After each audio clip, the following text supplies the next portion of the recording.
Hello, everyone. Welcome to Talk Ralph English Podcast. I'm Ralph, and today we'll learn in very simple English. Hi, everyone. I'm Aria. Let's learn together. How are you doing today? I am doing really well, although I want to start with something that happened to me yesterday. Something small, but it made me think. Oh, tell me. So I was at a coffee shop, and I wanted to ask the person behind the counter something.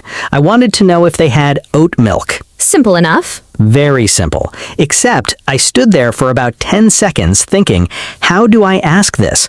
Do I say, have you oat milk? Or do you have oat milk? Or is there oat milk? 3 options in 10 seconds. And the person was just looking at me, waiting, and I panicked, and I pointed at the oat milk and said, that one, please. You pointed instead of asking. I pointed, like a small child, because I was not sure how to form the question. And that right there is exactly today's topic. How to ask questions in English, the right way. Every question model, every tense, every situation. Because questions are everywhere. Every single conversation starts with a question or includes one. And if you cannot form a question confidently, conversations become very difficult. Very. So today we fix that. Simply, clearly, with real examples and real situations. No more pointing at oat milk. Never again. And before we start, please subscribe to Talk Emma. We upload a brand new episode every single day, like this episode, and share it with one friend who struggles to ask questions in English. That friend was me yesterday. Okay, questions. Let's go. Okay, before we look at different question models, let me explain something very important and very simple. Go ahead. In English, questions follow a pattern, a structure, and once you understand the pattern, forming any question becomes much easier. What is the pattern? Every question in English has 2 main parts, the question word or helper word at the beginning, and then the subject and verb in a specific order. Helper word first, then subject and verb. Exactly.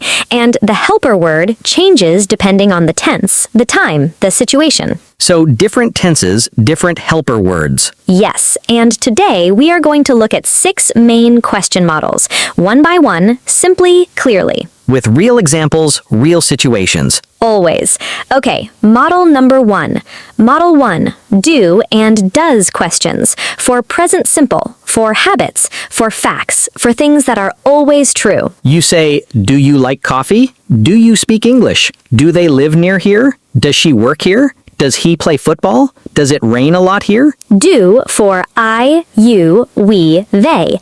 Does for he, she, it. Simple rule. Very easy to remember. And the structure, do/does plus subject plus base verb. Do you like? Does she work? Because does already carries the S, you never need it twice. You cannot say, does she works. You say, does she work? Simple, natural, real. And going back to the coffee shop, the correct question was, do you have oat milk? Do you have? Simple, clean, perfect. 3 words. That is all Jack needed. 3 words instead of pointing. Next time. Model 2, are and is questions and was, were questions for describing things, people, situations, states. Present, are and is, past, were and was. You say, are you ready? Is she coming? Are they your friends? Is this your bag? Are for you, we, they. Is for he, she, it. And past, were you at home yesterday? Was she at the party? Were they happy? Was it cold last night? Was for I, he, she, it. Were for you, we, they. And the structure, are, is, was, were, plus subject, plus rest of sentence. Are you ready? Are plus you plus ready. Is she coming? Is plus she plus coming. Was it cold? Was plus it plus cold. No extra helper word needed.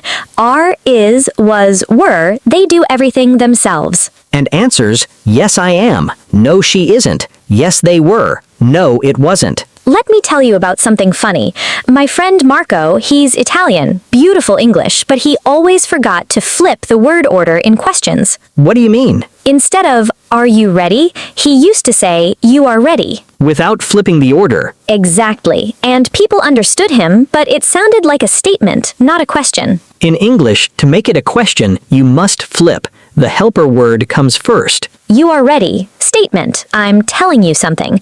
Are you ready? Question. I'm asking you something. Flip it and it becomes a question every time. Marco learned this, and his questions instantly sounded so much more natural. One small flip, big difference. Model 3, did questions, for past simple, for things that happened, actions in the past. You say, did you go to the party? Did she call you? Did they enjoy the film? Did he finish his homework? Did it work? Did for everyone. I, you, he, she, we, they, it. No does, no do, just did for everything. Past simple. And the structure, did plus subject plus base verb. Did you go? Did she call? Because did already tells you this is past. You do not need to change the verb again. You cannot say, did she called? Wrong. Did already says past. You say, did she call? Simple, natural. This is one of the most common mistakes, and now you will never make it again. And answers? Yes, I did. No, she didn't. Yes, they did. No, he didn't. Let me give you a real situation. You want to ask your friend about their weekend. You say, did you have a good weekend? Did you do anything fun? Did you go out? All did questions. All past. All completely natural. And your friend says, yes, I did. I went to the beach. Did in the question, did in the answer. Everything matches. Clean, simple, natural. Model 4. Modal verb questions. Can, could, would, should, will. For asking permission, making requests, talking about future, giving advice. And these are some of the most useful questions in English because you use them every single day. Can questions for ability or permission. Can you help me? Are you able to help? Can I sit here? Is it okay if I sit here? Can she speak French? Is she able to? Could questions, more polite than can. Could you speak more slowly, please? Could I ask you something? Could we meet tomorrow? What is the difference between can and could here? Great question. Can is direct, natural, everyday. Could is softer, more polite, more formal. Can you help me? Direct, normal, between friends. Could you help me? Polite, professional, more respectful. Both correct, different situations. Would questions for polite requests and offers. Would you like some tea? Would you mind waiting? Would you like to come with us? Should questions for advice, for checking what is right. Should I call him? Should we leave now? Should I bring anything? Will questions for future, decisions, predictions. Will she be there tonight? Will it rain tomorrow? Will she come to the meeting? And the structure for all modal questions, modal plus subject plus base verb. Can you help? Would you like? Should I call? Base verb call. Will she come? Always base verb after modal. Never change it. You cannot say, could you speaking more slowly? You say, could you speak more slowly? Correct. Base verb speak. Model 5. Have and has questions. For experiences, for things that happened but connected to now, to the present.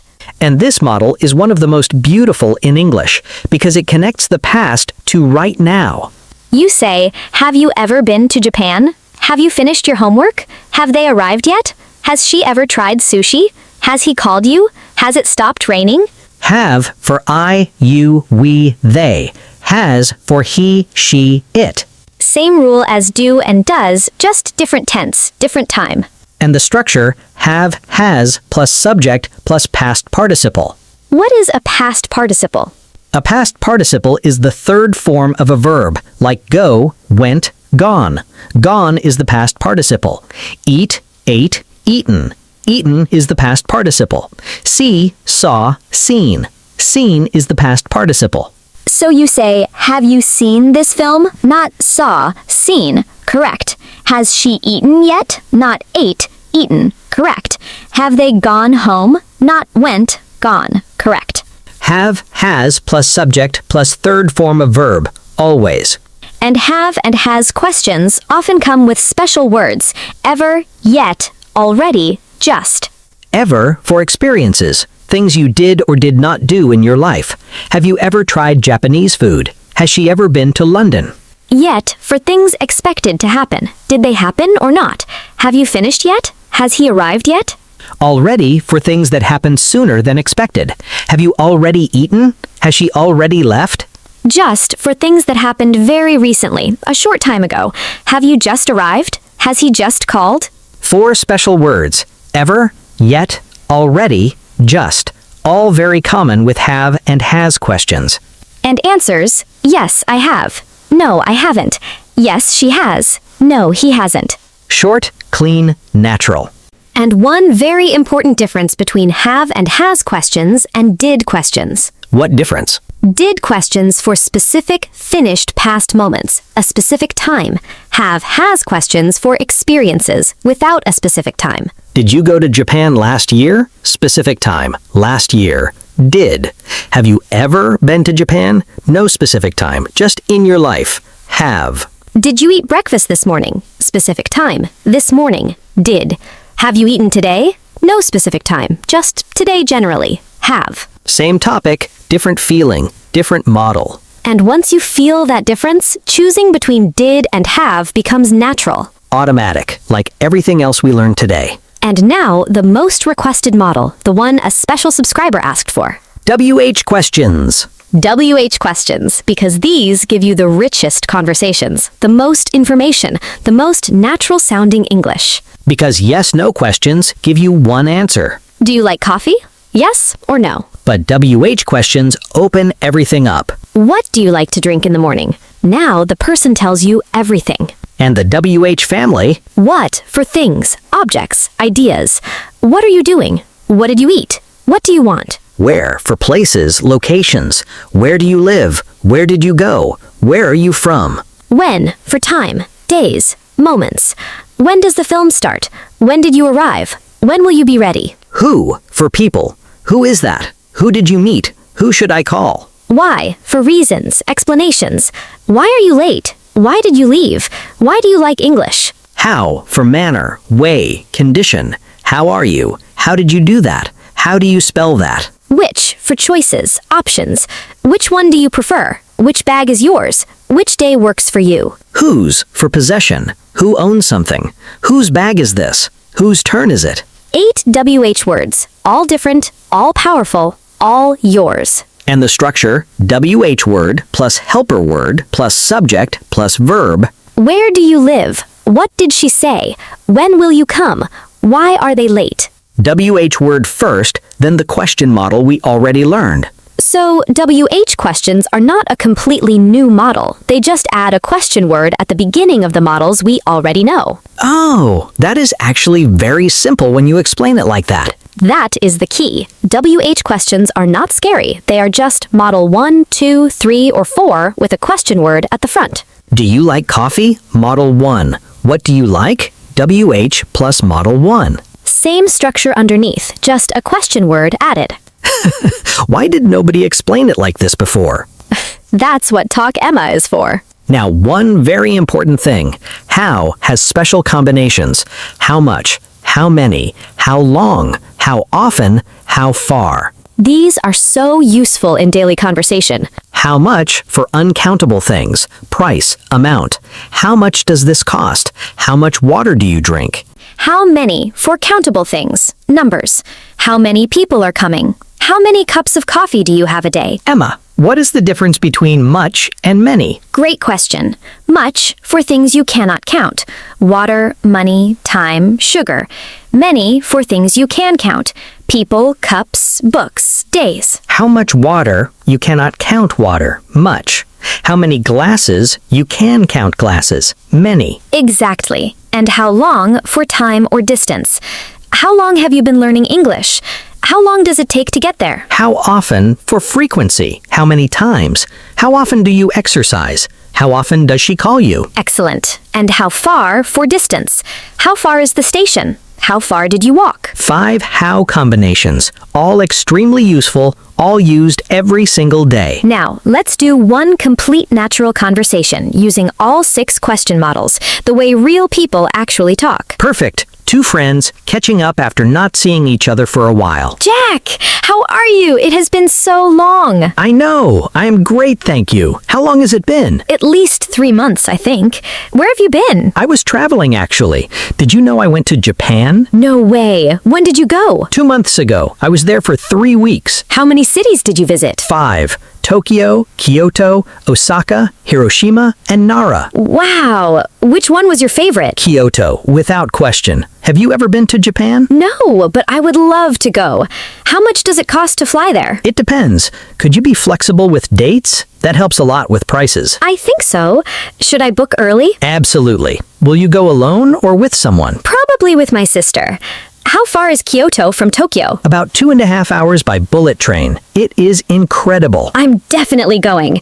Who should I contact about the visa? I can send you all the information. What is your email address? And did everyone catch all those question models? So many different models all in one conversation. Are questions, did questions, have-has questions, WH questions, could, should, will, how much, how many, how far. All flowing naturally, without stopping, without thinking. That's what happens when you know the models. They just come out. Automatically, naturally, like breathing. You don't think, oh, which model do I use now? You just ask, and the right words come. And that's exactly where you are heading, with every episode, every day. Before we finish, I want to say something to the subscriber who requested today's topic. Yes, someone asked specifically for this episode, and we heard you. Thank you for asking, because asking questions, is one of the bravest things you can do in a new language. It means you want to know more. You want to connect. You want to understand. And every question you ask in English is a bridge between you and the person you are talking to. And now you have 6 bridges, 6 ways to connect, 5 ways to ask anything in any situation. No more pointing at oat milk. Never again. Ask your questions in English confidently, because every question deserves an answer. If today's episode helped you understand English questions, please like this video, subscribe to Talk Emma, and share this with one friend who struggles to ask questions in English. And leave us a comment. Write one question using any model from today. Ask us anything in English using your new question skills. We read every single comment, every one, and we will answer your questions too. Thank you for being here. See you in the next episode. Until then, keep talking, keep learning, and keep growing. Bye, everyone.